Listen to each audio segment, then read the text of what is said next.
Wonderful! You made it! You're just in time to read Ricky, the Rock That Couldn't Roll. I just love rocks, don't you? Smooth, dark, shiny, rough, heavy, light, igneous, sedimentary, metamorphic. In this story, one of the rocks can't do something because of the way he's shaped. Let's see how he overcomes that together with the help of his friends. Well, let's get started! Let's get reading on Imagine with Aaron.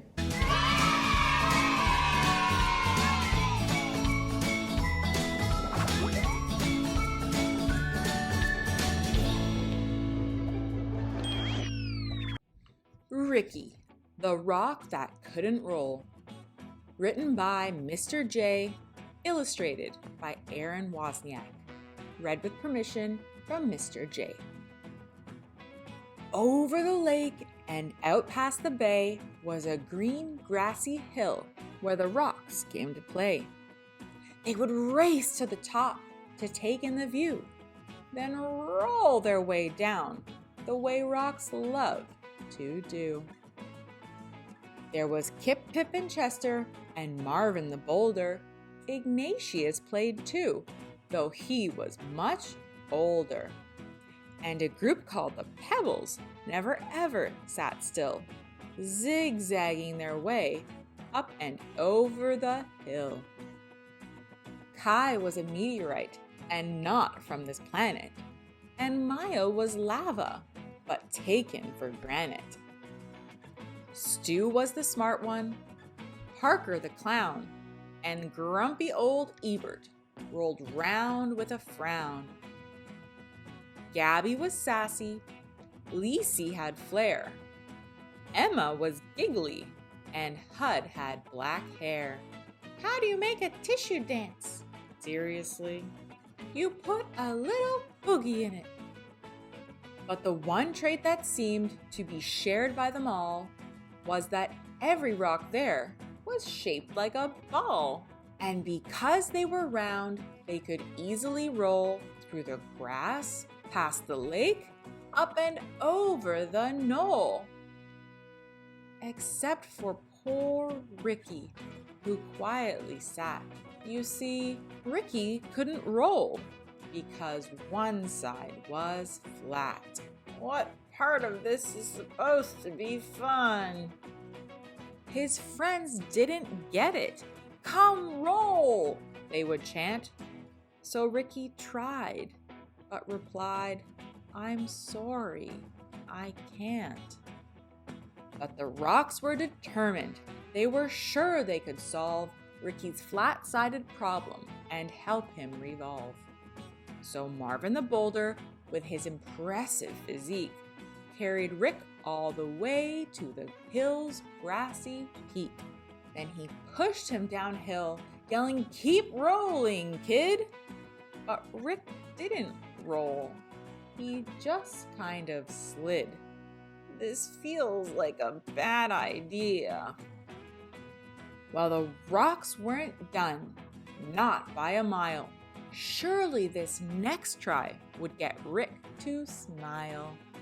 They stuck rubber balls all over Rick, using big gobs of glue to get them to stick. They were proud of themselves. This will work, they announced. But Ricky still couldn't roll. Now he just sort of bounced. No good, no good, no good. Well, they pushed and they pulled, trying every which way to get Rick to roll. But by the end of the day, nothing had worked, just like Rick expected, and he ended up feeling depressed and dejected. It's no use, Ricky sighed. There just isn't a way. So I'll sit off to the side and watch you all play. But his friends wouldn't quit. We're here for you, brother, and we'll get you to roll one way or another. So they pondered and thought, each straining his brain. till they looked up and saw it was starting to rain. And that's when it hit that smart stone named Stu. "Eureka!" he shouted. "I know just what to do." He explained to them how they would get Rick to tumble. "My plan is pure genius." Stu wasn't too humble. So they carried our hero down the road about a mile to the lake where they gathered up mud they could pile on the flat side of Rick, creating a mound that they shaped, smoothed, and sculpted until it was round. Then after the rain, with the sun in the sky, they left him to bake till the mud was all dry. They gathered up vines and one colorful feather that they wrapped all round Rick to keep it together. "Does anyone have a towel?" When the last knot was tied and the work was all done, the only step left was for Rick to have fun. They stood back and watched, feeling nervous and tense, as Rick breathed in deep with increasing suspense. He moved slowly at first, testing out his new mold, and then, for the first time, Ricky the Rock rolled! So Bria, the ladybug, who'd been there from the start, felt a surge of pure joy swell up in her heart. She thought, as she watched her friends play on the hill, that there's always a way if there's also a will.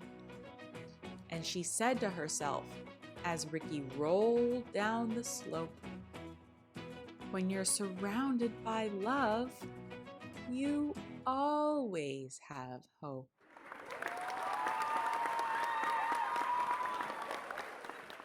That was such a great book! I feel a little bit emotional now after seeing all the love and support that Ricky received to help him overcome his challenge. What a wonderful story of perseverance, friendship, and problem solving. I feel like I could go tackle anything right now. What about you? Well, see you next time on Imagine with Erin.